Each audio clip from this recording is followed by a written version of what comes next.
Bonsoir à toutes et à tous.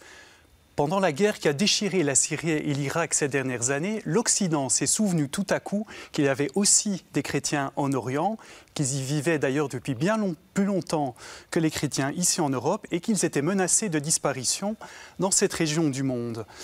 Alors que des milliers de personnes retournent aujourd'hui dans les villes et villages qu'ils avaient quittés, se pose plus que jamais la question de l'avenir des chrétiens en Orient. Pour en parler, j'ai la joie ce soir de recevoir Marie Thibaud de Mézières, éditrice et chroniqueuse. Bonsoir. Bonsoir Christophe. Et Christophe Lamfalussy, qui est grand reporter à la Libre Belgique.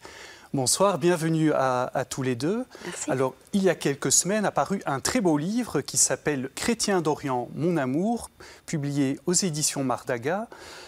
Alors, Marie Thibaud de Mézières, une première question. Vous êtes l'une des personnes qui a dirigé la publication de ce livre avec Simon Naim, qui est le président du comité de soutien aux chrétiens d'Orient.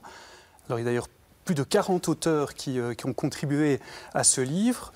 Pourquoi ce livre et comment est-il né ? Alors, il y a eu plusieurs voyages qui ont été organisés avec des amis journalistes et le Comité des chrétiens d'Orient et aussi Georges Dallemagne qui est député fédéral.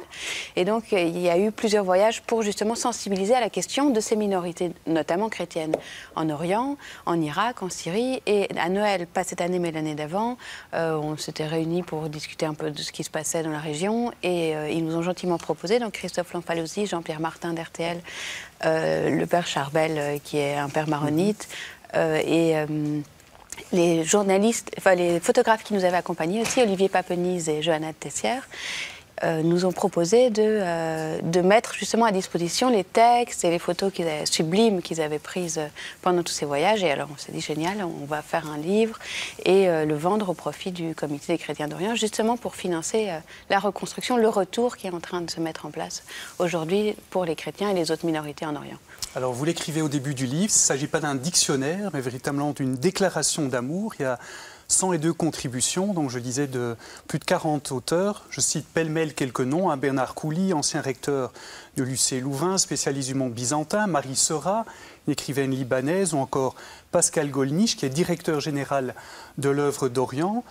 Christophe Lamfalussy, vous connaissez bien le Proche et le Moyen-Orient.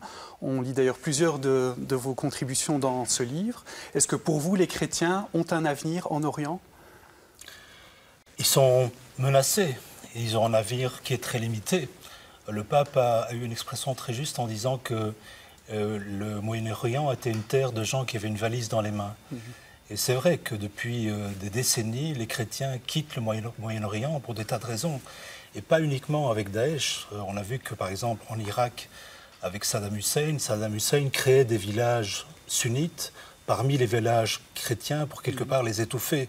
Donc il y a toute une logique un peu d'expulsion ou d'uniformisation du Moyen-Orient à travers un islam sunnite et avec des poussées radicales comme Daesh, que ce qu'on a vécu depuis 2014.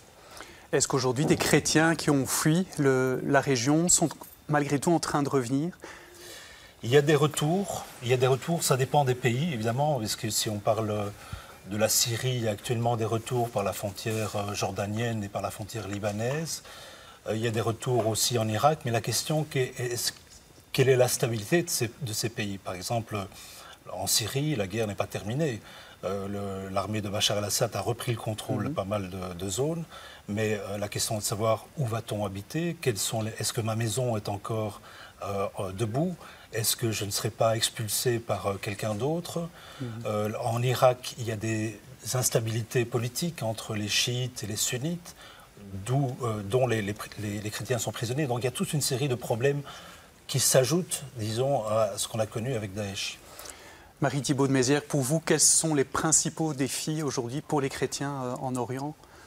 Alors, les chrétiens d'Orient, c'est beaucoup de communautés différentes et la situation est très différente en fonction des pays parce que... Il n'y a pas que la Syrie et l'Irak, hein, d'ailleurs, on les retrouve vraiment partout dans les autres pays? Alors on sait Oui. qu'à peu près partout, il y a des problèmes justement liés au flux. Donc les chrétiens, de manière générale, partout en Orient, même en Iran ou même en Égypte, ils ont tendance à partir. Et c'est dramatique parce que c'est un patrimoine culturel immatériel qui est en train de filer. Puisque forcément, quand ils arrivent en Europe ou aux États-Unis, ils s'assimilent assez rapidement. Et c'est le drame de tous les prêtres qui travaillent avec nous dans le comité des chrétiens d'Orient. C'est qu'ils disent... les chrétiens ont tellement l'habitude justement de vivre avec les autres que quand ils arrivent ici, en une génération, 2 générations, c'est fini, leurs spécificités culturelles s'en vont.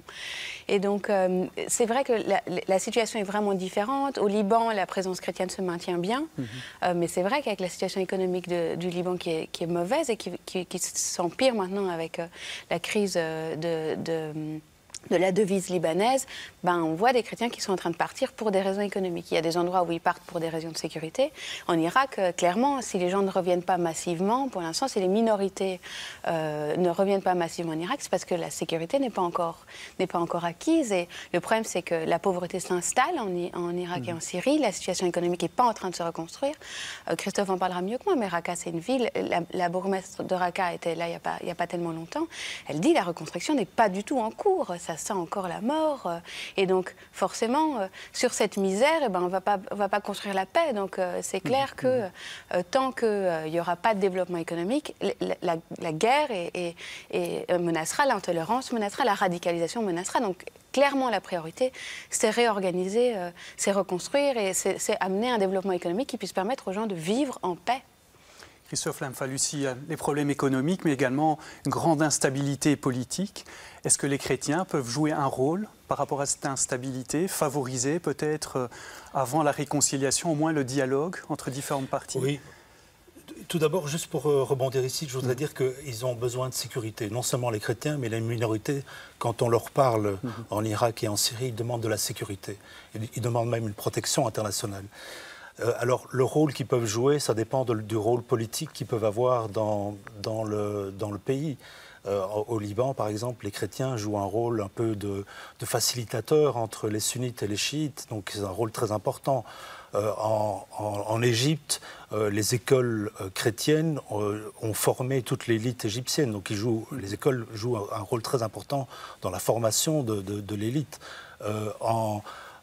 Dans la plaine de Ninive en Irak, on est allé, il y a des villages, il y a vraiment encore une sorte de diversité. Il y a des villages yézidis, des villages chiites, des villages chrétiens, et il y a des accords entre eux pour vivre ensemble. Donc au niveau local, ça se passe bien. Le problème, c'est quand on arrive au niveau national ou au niveau international, puisqu'on voit que dans cette région, il y a quand même une lutte de pouvoir entre l'Iran et l'Arabie saoudite, et que tout ça interfère dans la situation locale des gens.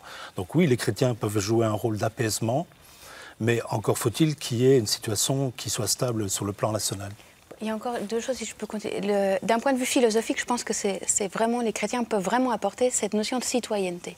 Parce qu'en général, dans ces pays musulmans, pour l'instant, il y a quand même un lien entre citoyenneté et islam. Or, justement, le fait qu'il y ait des minorités dans ces pays, ça oblige la majorité à se poser la question de cette citoyenneté, qui n'est pas liée à la religion, que la religion n'organise pas la vie privée des gens. Et donc ça, je pense que c'est vraiment philosophiquement très, très important. Et d'ailleurs, notre président Simon Nagy en parle souvent en disant « Le Liban a réussi à créer une citoyenneté qui n'est pas idéale, qui n'est pas parfaite. » Un peu une laïcité à l'orientale. Une espèce de exactement, une espèce de laïcité à l'orientale avec un État qui est au-dessus de la religion, qui n'est pas fusionné à la religion. Et ce modèle libanais, il peut être exportable dans d'autres pays. L'autre chose dont Christophe a un peu parlé, c'est justement le fait que les chrétiens, partout où ils vont, on sait, 2 prêtres sur une île déserte, il y en a un qui ouvre une école et un qui ouvre une église.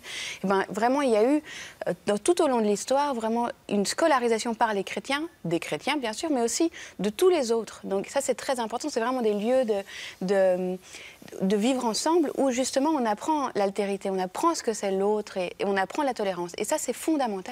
Nous, on se sent vraiment au Comité des chrétiens d'Orient un rôle de soutien justement à ces minorités, qu'elles soient chrétiennes, yézidis, qu'elles soient chiites dans les régions sunnites et réciproquement. Mais de dire que quand on fréquente l'autre, on est plus tolérant et on a moins tendance à se radicaliser. Et donc on pense vraiment que ces chrétiens, ces minorités chrétiennes, font vraiment barrage à l'extrémisme et qu'il n'y a rien de plus efficace justement pour amener la paix que d'encourager les minorités à se réinstaller en Orient. Marie Thibault-Mézières et Christophe Lamfalussy, merci beaucoup d'avoir répondu à nos questions, d'avoir un peu plus fait connaître les chrétiens en Orient. Chers amis, merci beaucoup d'avoir été avec nous ce soir. Si vous souhaitez revoir cette émission, c'est sur Ovio ou sur le site catobel.be. Bonne soirée à tous et à très bientôt. Merci Christophe. Merci.